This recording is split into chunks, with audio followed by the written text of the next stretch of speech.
जय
Om Sahanavavatu Sahanau Bhunaktu Sahaviryam Karavavahai Tejasvina Adhitamastu Ma Vidvishavahai. Om Shanti Shanti Shanti. Om Purnamadah Purnamidam Purnat Purnamudachyate Purnasya Purnamada Purnameva Vasishyate. Om Shanti Shanti Shanti. Shruti Smriti Puranam Alayam Karunalayam Namami Bhagavatpadam Shankaram Lokashankaram Shankaram Shankaracharyam Keshavam Badarayanam Sutra Punah Punaham Ishvaro Gururatmedi Murti Bheda Vibhagine Vyomavad Vyapta Dehaya Dakshinam. Om Namo Brahmadibhyah Brahma Vidya Sampradaya Kartrubhyah Vamsharshibhyah Mahadvyah Namo Gurubhyah.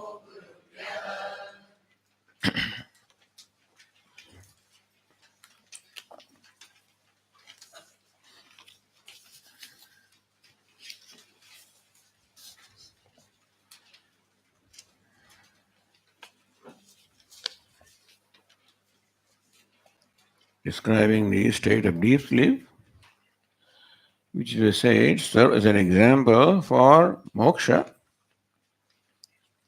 Atra pita apita bhavati.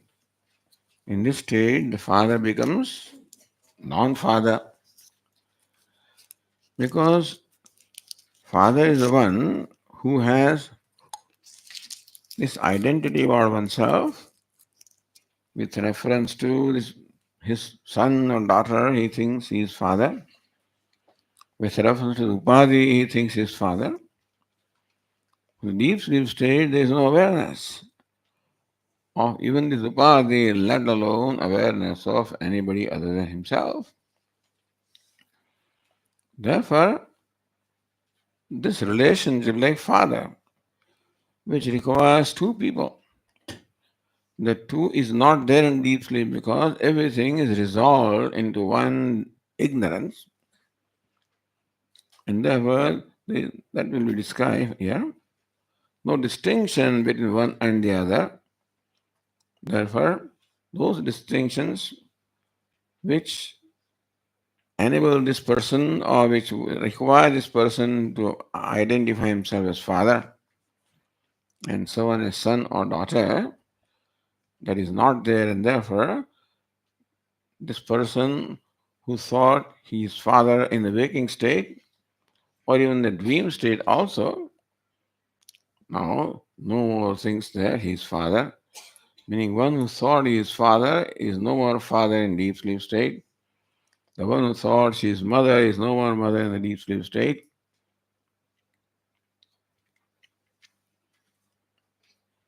And lokaha, alokaha bhavanti, vedaha, avedaha bhavanti.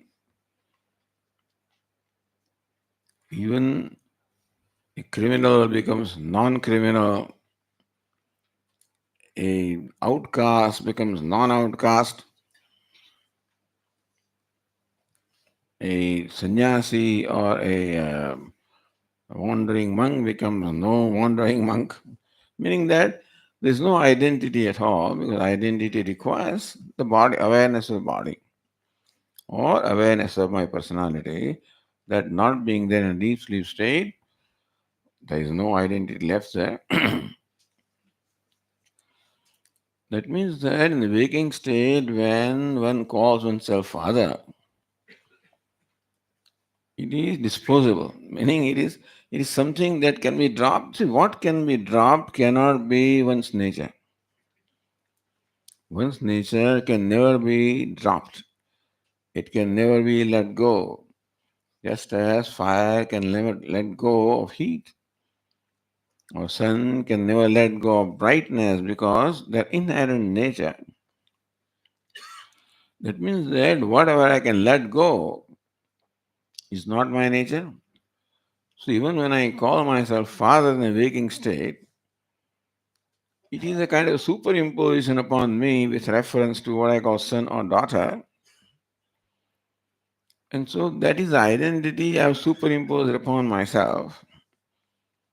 And that is called samsara. That is what, of course, is required for conducting vyavahara or transactions. But that in deep sleep there is no father, there is no mother, there is no son, there is no daughter, shows that these are not inherent nature of ourselves.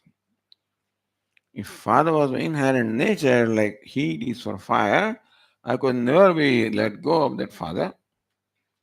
The fact that I let go of father or mother or any other identity shows that that is not my essential nature. It is incidental, inherent and incidental.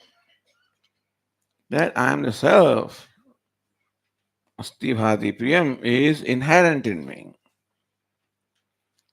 Everything else is incidental. Because the body is incidental, in waking state, this body serves my purpose. It is not available in dream state. So, just as this King Janaka had a sumptuous meal during lunch, and then Vamakokshi, he had, in the afternoon, he fell asleep. And in the dream, he felt extremely hungry. So, same stomach which is full of food, there itself he felt hungry. That means all of these are not inherent. They are subject to change, letting go, and what changes cannot be the essential nature. And this would be always a good thing to think about. Particularly, I say, wow, okay. When I feel sad, so these are the things that can be. So, who is sad? Swami is sad. Who is Swami? Is it incidental or is it essential? I wasn't Swami some time ago, and then I became a Swami because something was superimposed upon me. All of these are incidental identity, not inherent identity. So when we remind ourselves, and I said, what am I worried about? Something that is coming and going, something that is not my essential nature.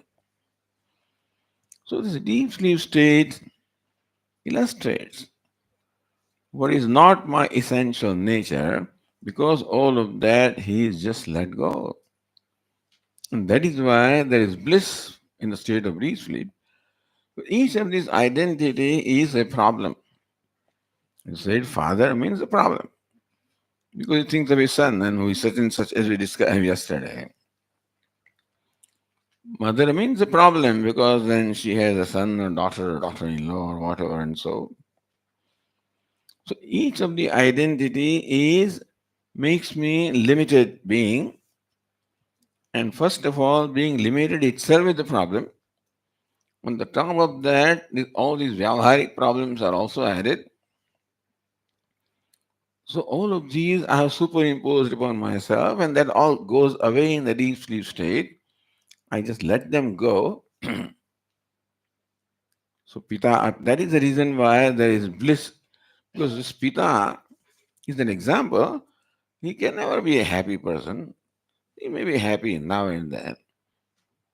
When he forgets that he is father, when he forgets his identification that may be there, when he is happy. when he puts a candy in his mouth or has some ice cream there or he's watching a movie or some just experience which is absorbing, that time he forgets his identity. That time you can be happy. So the moment where we are happy, we forget our identity. There the karta, bhokta, and nothing remains in a moment of happiness. Our Swamiji used to describe this man, had a tremendous complex because of his face and because of his protruding teeth, and he would never laugh. Or he would cover his face because he was so ashamed of him. But that person also becomes totally free, because all his identification goes away in the deep sleep state or in the dream state also. So thus, in the waking state, a person suffers from many complexes. But all these complexes drop in deep sleep state. Every complex or every identification makes me limited being, and that is where the potential. Now, I'm saying that everybody is unhappy, but that is where the potential of unhappiness is there. And therefore, everybody loves this deep sleep state. Even a teenager son doesn't say, Mom, again I have to go to bed? Again school? Same khichdi? So he may complain. But he never complains that I have to go to bed. He very happily goes because that's one experience that one looks forward to. You prepare for sleep. The fan has the right speed.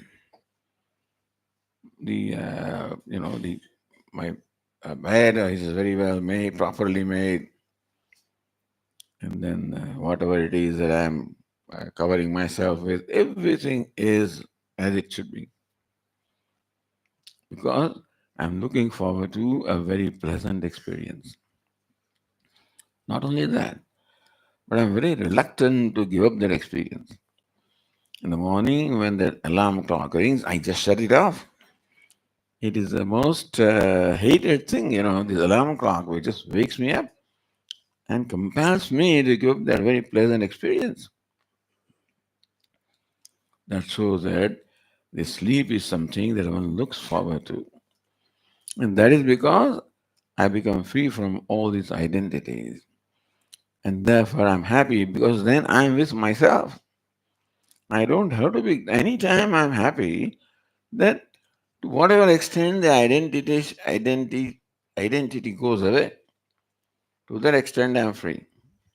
More identity I have, more because then more separated I am from others, and therefore more bound I am. Although in these days, they always emphasize identity, wear this kind of garments, and you come out distinct from everybody else. Distinguish yourself. But distinguish myself means that I create an identity where I become separate from everybody else. I isolate myself. Somehow that is valued these days to distinguish yourself, not realizing that distinction means isolation and that means unhappiness. But anyway,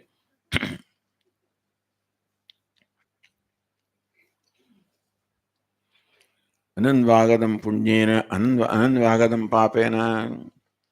This punya papa is a big deal in the Vedic culture. That is why it's mentioned here. Dharma, adharma. So this culture was based on dharma.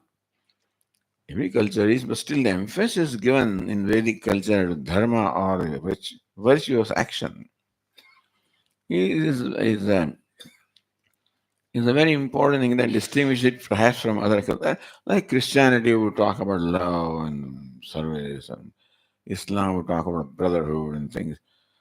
Veda talks about dharma. Dharma means doing what is right in a given situation. So when you perform dharma, righteous action, then you earn punya or virtue. When you violate dharma, then you acquire papa. So punya papa also are very important in the Vedic culture. So that's why you find the ananvagadam punyena, ananvagadam, because every moment I must be very careful. that I must only do virtuous action and I must avoid any kind of vicious action because punya will earn me heaven and papa will, delegate me to hell. Anandvagatam punyena, anandvagatam papena. In deep sleep state, I become free from all these worries of punya and papa because at that time Atma becomes unconnected to punya and papa. It is unconnected to punya and papa even in waking state. But that poor Atma now has assumed an identity that I am Swami such and such, and therefore this punya papa become important. Anandvagadam punyena, anandvagadam papena is unconnected with punya, unconnected with papa. Even when he thinks that he's connected to punya, he's not.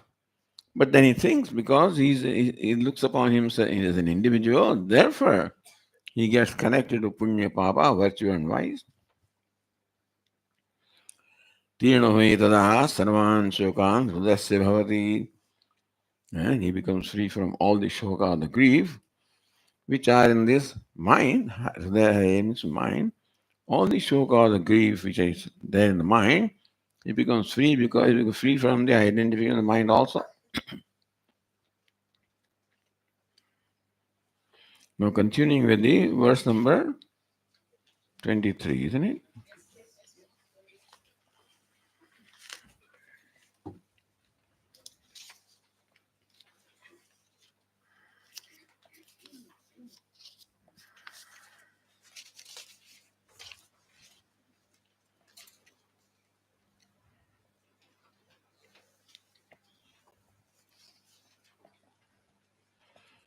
So again, the discussion of deep sleep continues, which is like the state of darkness where one does not know anything.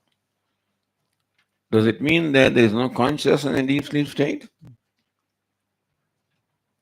If there was consciousness, then would you not become aware of the darkness? Or would you not aware of the bliss that you're experiencing in deep sleep state? If you're a conscious being, would you not experience that happiness of deep sleep?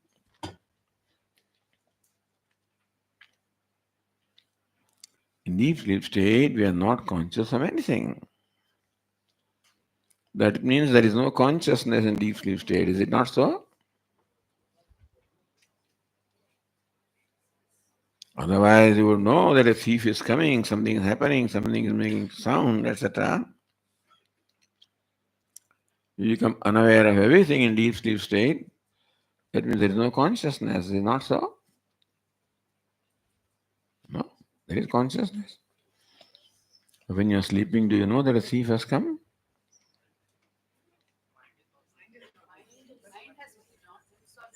Mind is not there, yeah. So consciousness and particular consciousness. To be conscious is one thing. To be conscious of a flower requires mind as well as sense organs. Therefore, on one hand, I'm not conscious of anything in the deep sleep state because I do not have the mind and sense organs which enable me to be conscious of the particular aspects. But that doesn't mean I'm not conscious because consciousness is my nature. So I'm conscious as well as not conscious. I'm conscious because consciousness is a nature and that way I'm awake. But in spite of being awake to myself, I'm not awake to the world because that requires me to have the mind and sense organs. You follow? Therefore, there I'm conscious and not conscious. I see and I do not see. So that is what the passage says here.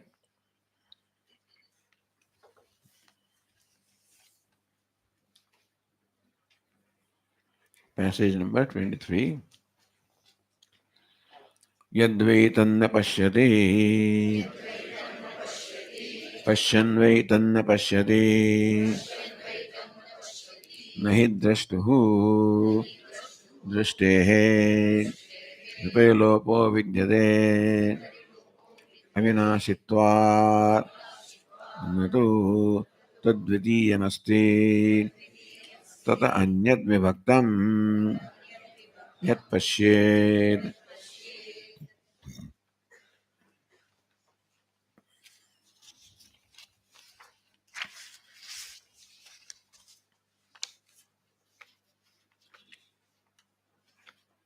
यद्वैतं न पश्यति, that in this state of deep sleep, the self does not see anything. This is what is said, that he does not see anything, does not hear anything, does not feel anything, does not touch anything, etc. Which is true. Tatra sushuptu atma navai pashyati, that he does not know anything. That is what you say, that in the deep sleep state, atma does not see anything. Is it not so? In deep sleep state, we do not see anything. Yeah, that is true. I mean, it's not a very complex question. But yeah, we don't see anything. Pashyan vetanna pashyati. Seeing, he does not see. That in deep sleep state, he does not see anything. Is that Pashyan, seeing, tanna pashyati. Seeing, he does not see. How can it be? Seeing, you do not see. You're not talking about being absent-minded, etc. Yeah, that maybe if you're absent-minded, then you may look and then not see, etc. But no, he is seeing, he does not see. Seeing, because to see is his nature. What is meant by seeing? That he is consciousness in nature, and therefore he always sees, he is always conscious. So when I see the flower, then I illumine the flower. That means seeing means to illumine. And therefore, Pashyan vai tanna pashyati. You think that he does not see, but that is not right. Seeing, he does not see.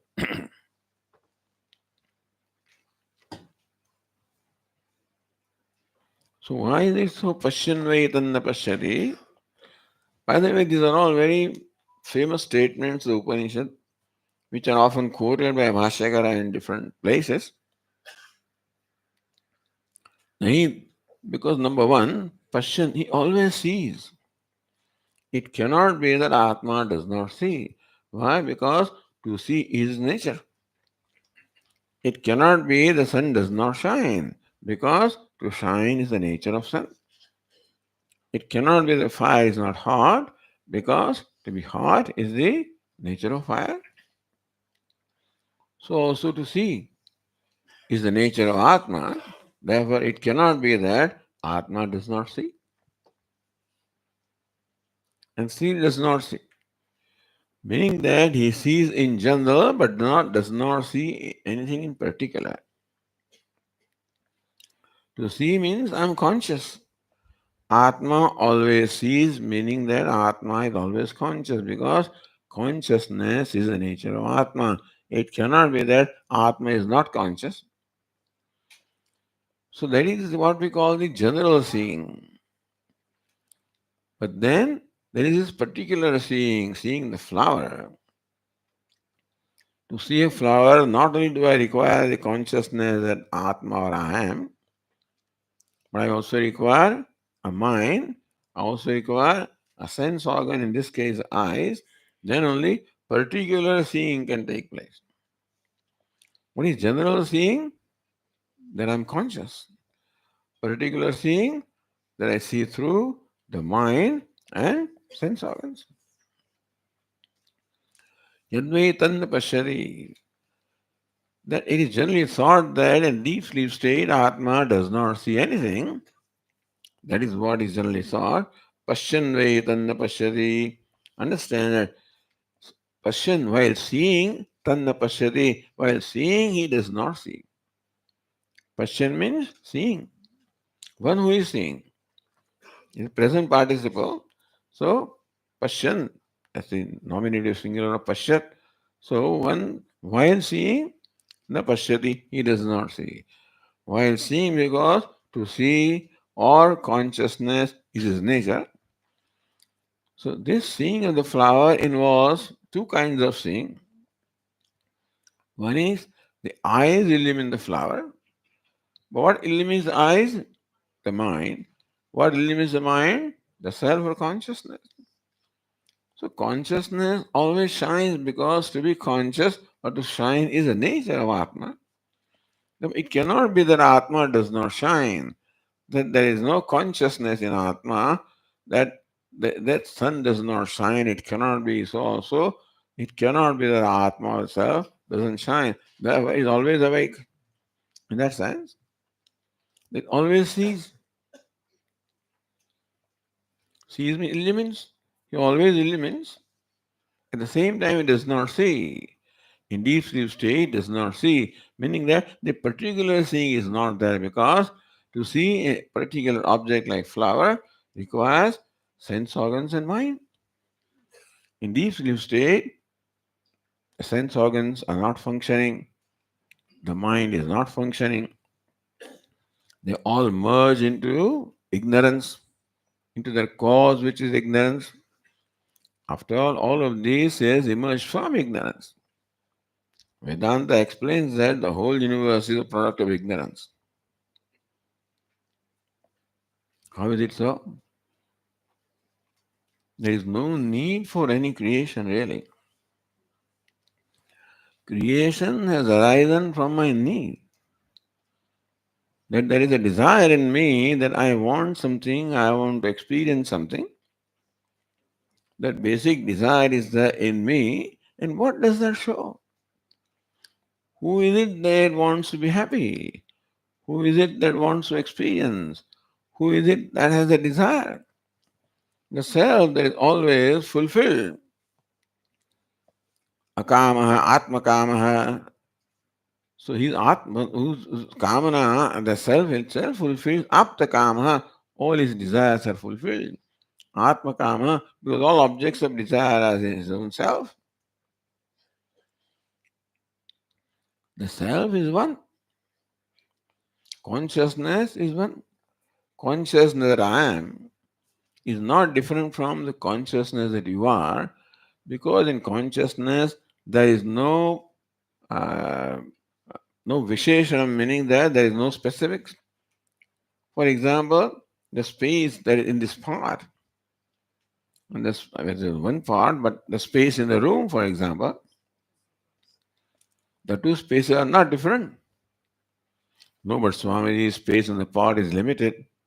Space in the room is vast, and space outside is even vast. So isn't this space in the room different from the space in pot and then different from the space outside space?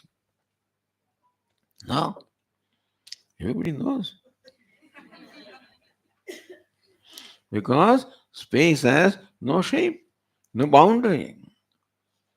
So space is boundless regardless of where it is, and therefore, even though we call it part space, it looks like the space is confined to the part. Is it not so? Space within the part, space confined to the part is called part space, isn't it?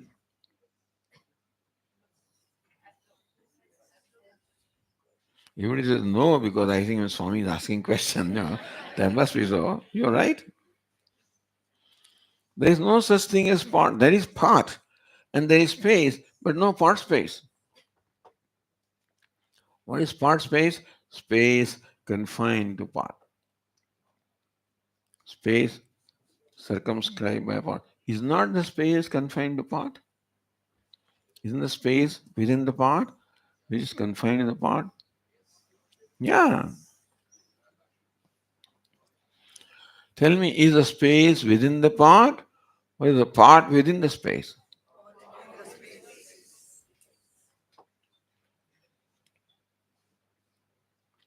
So, does the part really confine the space? But yes, Swami, I see the space within the part.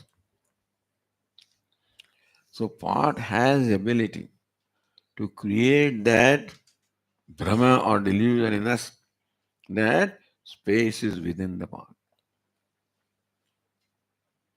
Because when you look at the space, when our focus is on the walls of part, then the space seems to be within the part. If we shift our attention from the part of the space, then what do we find? Part is within the space. If our attention is on the part, then how does it look like? The space is within the part. But when you shift our attention to space, then what do we find? Space is, part is within the space. So which one is right? Part is within the space.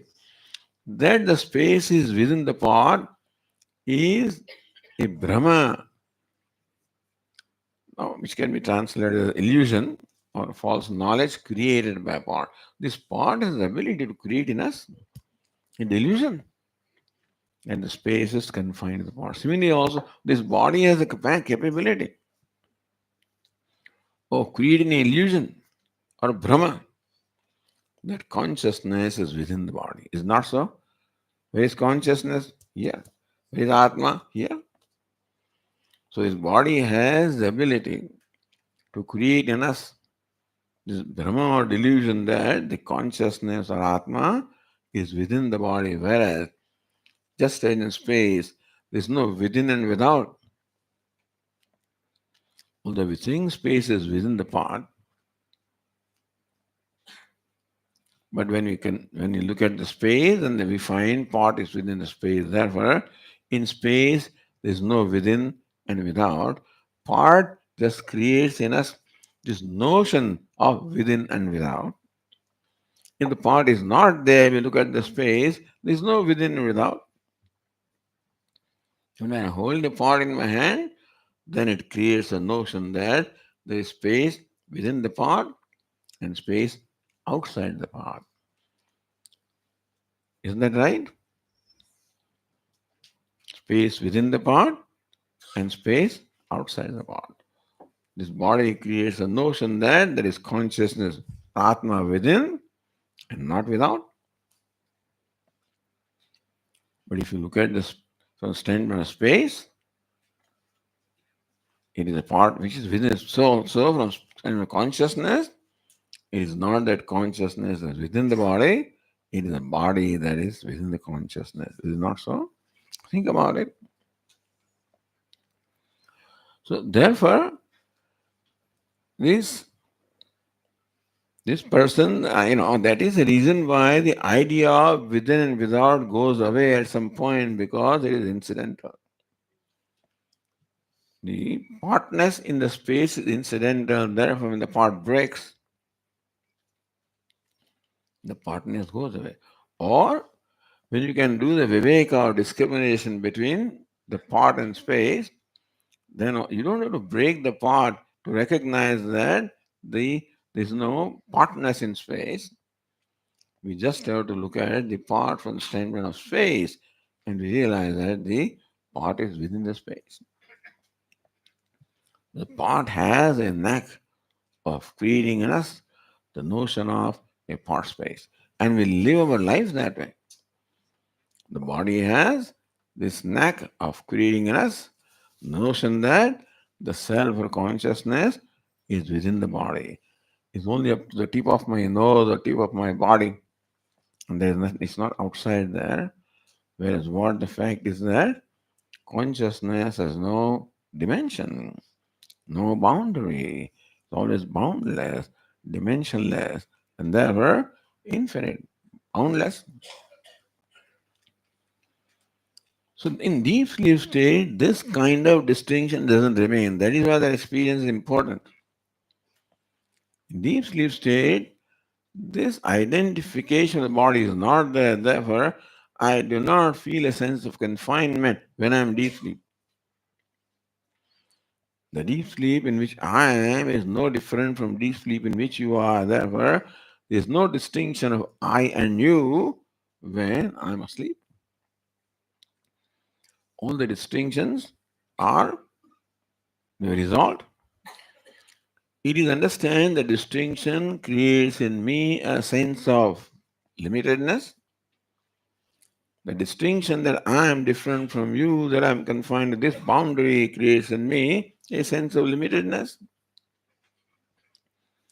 In deep sleep state, because there is no identity with the body, therefore, that boundary, the imaginary boundary which I thought I was confined to is no more there.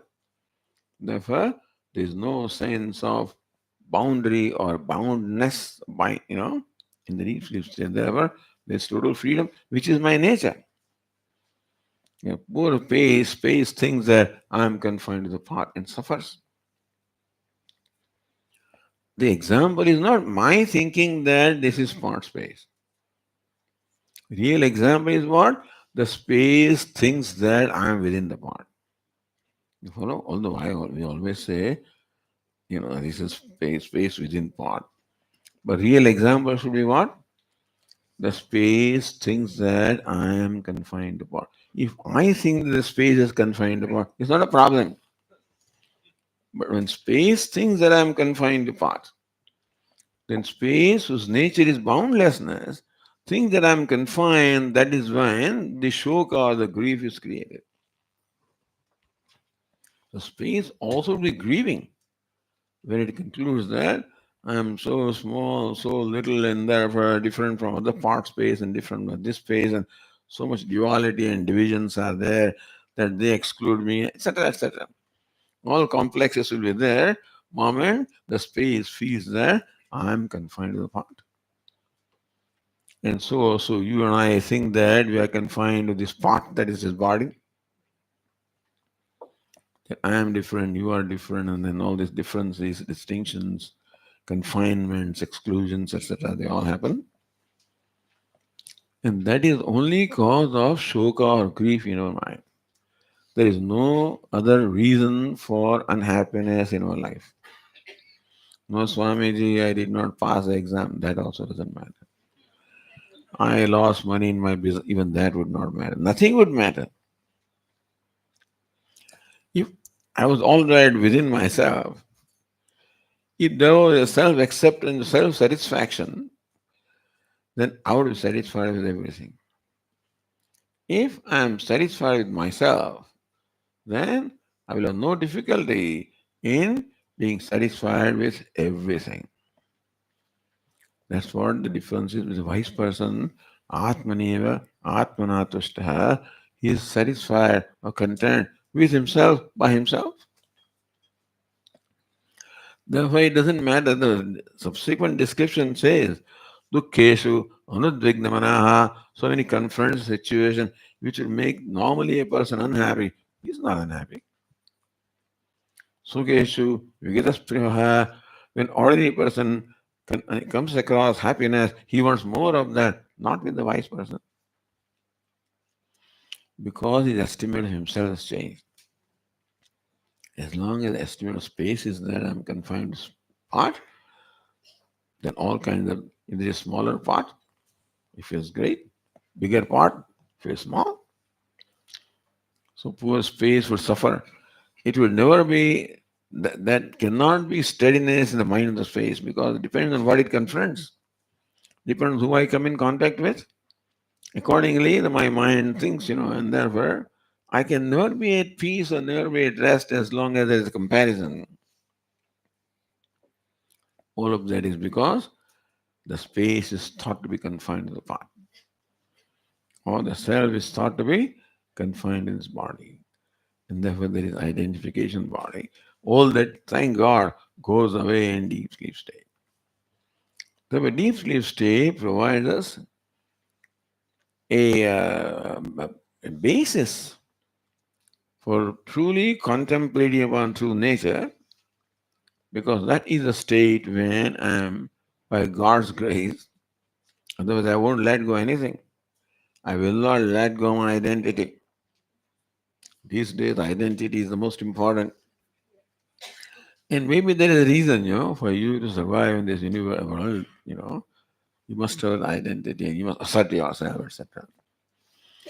So we provide, even Hinduism also, Vedic religion provides identity to a person, that now you are a brahmachari, identity. Means you are a celibate. Now you are grahastha, a householder, identity. You are a vanaprastha, retired, identity. Sannyasi renunciate identity. So in Vedic culture, identity is given to the person. The purpose of giving identity is so that he will conduct himself in a graceful manner. That hey, you are a father, you can't talk like this. You cannot conduct like this. You're a householder, you can look around everywhere. Now you're a householder, you're married. Until then, whatever was there, but no more. So giving identity therefore gives him a certain status, a dignity, and sense of responsibility. This is all right for Vyavahar and the waking state, but that identity which in a way facilitates my dealings with the world or my interaction with the world, that very identity is a sense of confinement. So we give the identity, the Vedas give identity of brahmachari, then grahastha, then vanaprastha, then sannyasi. A sannyasi really has no identity. He's not a father. Who is a sannyasi? One who has given up all the roles. As father, this person performed many roles. As mother, person performed many roles. As mother, as sister, as daughter, and whatever. Sannyasi means what? No role. All the roles are dropped. Because those roles were superimposed in the first place, it is possible to drop them because they were not essential nature of mind. Therefore, they're all dropped. Deep sleep, a person is sannyasi. We all become sannyasis in deep sleep state. Sannyasi means one who has no identity, no identification. So in deep sleep, we all become sannyasi from all identities which confine us. Every identity confines me and distinguishes me, which of course we assert these days, not realizing that it is creating me also a sense of confinement. All that goes away in deep sleep state, that tatra pita apita bhavati, mata amata, and so on and so forth. So whatever identity he had or this person had in the waking state, which was maybe required for conducting the interactions in waking state, but all of that goes away in deep sleep. Therefore, there is real freedom.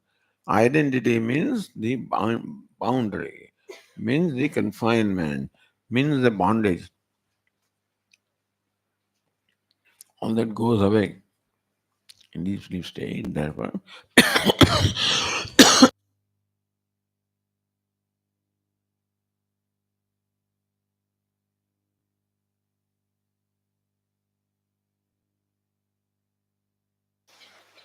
Atra pita apita bhavati mata amata. That is how all my identity goes away, all the distinctions go away, and thus I become free. Tada sarvan shokan hrudayasya bhavati. That all the shoka or the grief in the heart, they go up because every grief comes from that identity. When we feel sad, then we ask, who is sad? Mother is sad, wife is sad, sister is sad, friend is sad, daughter is sad, a citizen is sad. Any identity, behind sadness, there must be an identity. So, next time I feel sad, I ask myself, who is sad? Swami is sad. Who is Swami? I realize that that's something I superimpose upon myself, and then that is why I'm creating sadness for myself. In reality, I am not a Swami, I am not this, I am not that, as we experience in deep sleep state. So there is not just saying that you are not, we experience that. In deep sleep state, we experience freedom from all identity. It just drops. When can it drop? When it is not inherent. It is something incidental. So incidental thing can be dropped. Therefore, tada sarvan shokan, tirno tada sarvan shokan, hridayasya bhavati. He becomes free from all the grief that arises in his heart. But Swamiji, I just don't want freedom from grief. I want happiness. But happiness is not to be acquired. This grief is only veiling the happiness. Just as to shine is the nature of sun, the cloud veils the sun from our sight. So we don't have to make the sun shining, all we need is to remove the cloud. And so also happiness is our nature. All these identities that I am so and so creates the shoka or the grief. Understand? That I am so and so is the cause of all the grief. Swami, but when I say I am a king, well, then also all the anxieties, whatever, they all accompany your identity. No identity is free from anxieties or, responsibilities, etc., etc. So if you were the richest man in the world, would you not be always happy? No. Even the richest man also in the world wants to remain richest and wants to make sure that nobody becomes as rich as him. Like this, what was his name? Bolt, huh? What is also his name? Elon Musk is okay, but then there was a big, runner. What his name was? Bolt? Usain Bolt. Yeah, he's the fastest man in the world. So I would expect that he's always happy. He's the fastest man in the world. But now every time a race takes place, then he's watching. What's the record? What is this person? His timing is. Now, is it better than mine or less? So he's always concerned that somebody should not improve upon him. That means you're not happy. Every time the sprinting or this race takes place, I hope somebody doesn't, exceed my record. So being the best in the world, is it necessarily means of happiness? Being the richest person or whatever it is, you're always concerned. Because every year they publish, who is number one, two, three, four, and they shift. The person that number one doesn't always remain one. Next, he becomes second. So this was his Microsoft, what was his, Bill Gates, at some point he was the richest and somebody else became richest. And so you cannot take much solace from being the best because that can be somebody always better than you. That means as long as there is identity, there is going to be this concern or anxiety or grief. When all identities are given up in the deep sleep state, so tirno tada hridaya sarvan shokan bhavati, he transcends or crosses, becomes free from all the grief because he is free from all identity. All of these I am saying again and again so that we can look at our own self. This is for us. It's not an academic thing, but this is for us to recognize in our own life. So whenever the shoka or the grief is there, I ask myself, who is grieving? It will be either father or mother or son or daughter or a friend or X, Y, Z. Some individual must be grieving. And then I remind myself that look, that individuality is incidental. That is not my essential nature. And deep sleep is an excellent example where all these identities are given up. So that way, that is a good way, or for overcoming the grief in our life. Grief is not uncommon in our life because somebody said something, somebody looked at me in a certain way, somebody did not look at me. Any little thing can make me sad. These days we become so sensitive that if somebody looks at me, then I think why is he looking at me? Does not look at me, then I think he's ignoring me. He smiles at me, then how wide is the smile? Too wide, that means making fun of me. Not wide enough when he doesn't care for me. So the grief within, makes me interpret things always in different ways. Therefore, that little individual can hardly ever be happy. So I remind, who am I in the deep sleep state, free from all identities, and that is my true nature. Identity is there for Vyavahara. that I need to going in on stage. People take, they put on various, costumes and take a role and perform the role, but the actor does not become the role. Thank God that he remembers that just a role, and therefore the rich man also can take the role of a beggar because it does not become the beggar. In fact, as Puja Swami would say, by playing the role of beggar, he is going to be richer than what he is. So, no problem. As long as he is aware that it is a role. In case he forgets while playing the role of a beggar, he's supposed to be sitting on the sidewalk, spread his cloth in front of him. People throw some coins. This is a daily routine. But today he had some problem when he left home before he came to the theater and the stage. He had some problem with his wife, and he was upset. And somehow that anger remained in him. Even as he's sitting there in play on the roadside, still this angry husband is there. And then when somebody passes by and insulting his neighbor, beggar is always, people humiliate him, insult him, do all kinds of things. Nah, he's a beggar, so he's supposed to, put up with all of that. That is how the role is. But today, somebody insulted him, he's got up and gave him a punch, because he ceased to be an actor. He became the character. He forgot that this is a role. He became a beggar. So instead of role, we're becoming things. And so in deep sleep, all the roles are given up.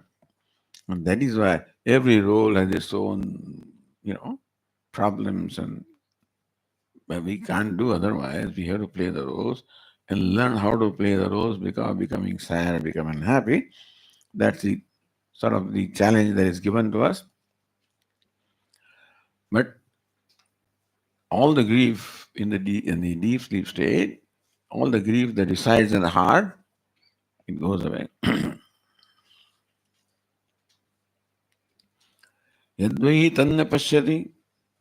People say that he does not see anything in the deep sleep state. I did not know anything. When I wake up in the morning, what do I say? I slept well. Sukhena ham asvapsam. Nakinjit avedisham. I slept well. Because I did not know anything. Thank God. That was the reason why you slept well. Because you're not aware of anything. Yadvaitanna pashyati, pashyanvaitanna pashyati. That people say that in deep sleep state he does not see anything. When seeing, he does not see. How do you say he's seeing? Nahi drashtuhu drushte vipirilopo vidyate avinashitvat. Drashtuhu drushte drashtuhu. What is substantive there?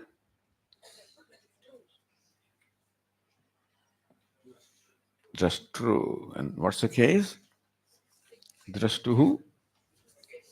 Sixth case. I'm not asking you.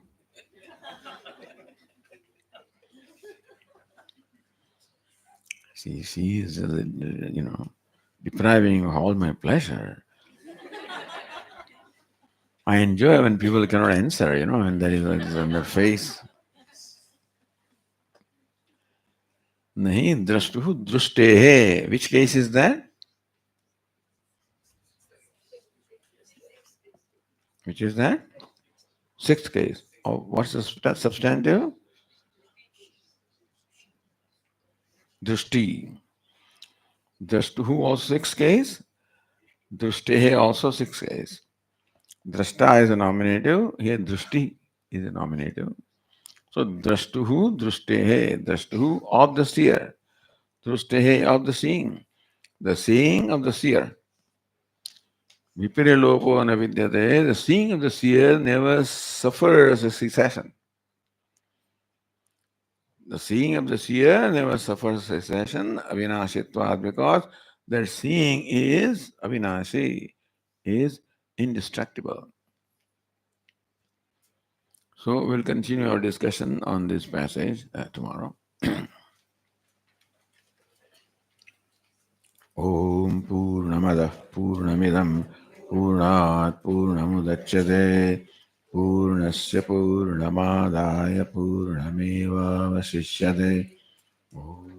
Shanti Shanti Shanti.